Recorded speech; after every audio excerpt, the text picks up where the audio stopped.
তো এটা ক্ষমতার অপব্যবহার বলবো না, এটা সরাসরি ক্রাইম। এটা একটা ক্রাইম যে আরেকজনের এরকম অনুমতি ছাড়া আরেকজনের ডিভাইসে ফুললি কন্ট্রোল নিয়ে নেওয়া, অ্যাক্সেস নিয়ে নেওয়া। আপনি আমাকে যদি একটু 1 মিনিট সময় দেন, আমি আগের যে আলাপে খুব বেশি সময় নেই, আপনি শেষ করতে পারেন। ঠিক আছে, 30 সেকেন্ড সময় দেব। কেন? তখন উনি জাস্ট কিছু পেজের নাম বলে আমাদের উপর চাপাই দিল, তার মধ্যে একটা পেজ ধাপি কণ্ঠস্বর। অথচ তারা কাঠের কেল্লা, Moghbazar, Rowmari, criminal of Baksal, daily DUCSU, আমার ডাকশো কণ্ঠস্বর, এই পেজগুলো তারা চালায়। মাঝখানে যেটা হয়েছে, আমাদের আইডি সম্পাদক বান্নাকে নিয়ে ইন্টারলিঙ্ক করে দেওয়া হলো, বান্নাগুলো এগুলো করে। আমি এখানে বলতে পারি, বান্না যদি কোনো পেজে কোনোভাবে যদি ছাত্রদলের বিরুদ্ধে বা আবিদ ভাইয়ের বিরুদ্ধে কারোর বিরুদ্ধে অপপ্রচার করে, আবিদ ভাই আইনি অ্যাকশন নিক, আমি ওখানে কোঅপারেট করবো।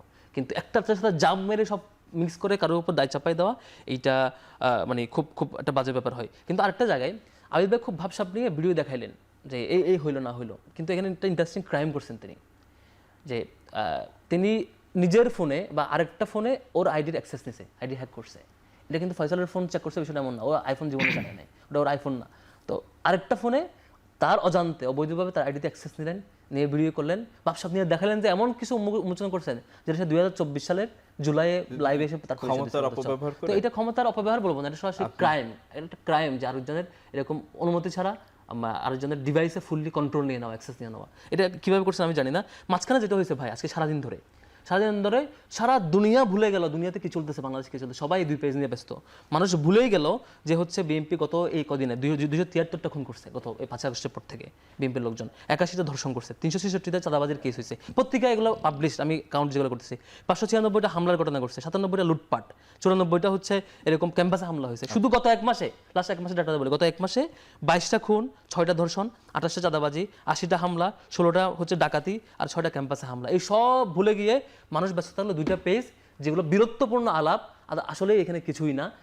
আমি একটু আগে দেখাইলাম যে আরো কত কত পেজ তারা চালায়, অথচ এই নামেই চালায়, এর বিরুদ্ধে লেখে, আর ব্যক্তির বিরুদ্ধে কোনো এলিগেশন নেই, অথচ ব্যক্তি ওই পেজ নিজে আগে পরিচয় দিয়ে বসছে।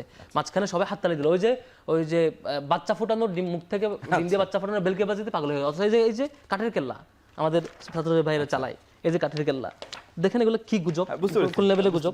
আমি জাস্ট কয়েকটা দেখাচ্ছি, অশ্লীল, এবং জাস্ট এটা একটু দেখবেন এগুলো কি ল্যাঙ্গুয়েজ। তো আমি জানি না আবিদ ভাইরা এতটা মানে একে তো আরেকজনের আইডিতে অ্যাক্সেস নিছেন, আবার আরেকজনের ব্যাপারে মিথ্যা জিনিস চাপাই দিলেন। আমি জাস্ট অনুরোধ করবো ভাইদের প্রতি, যদি অনুরোধ সেটা হচ্ছে শিবিরের যে কেউ যে কোনো লেভেলে যদি ক্রাইম করে, কোনো অপবাদ দেয়, অন্যকে তার বিরুদ্ধে লিগাল অ্যাকশন দেবেন, আমি আপনাকে কোঅপারেট করবো।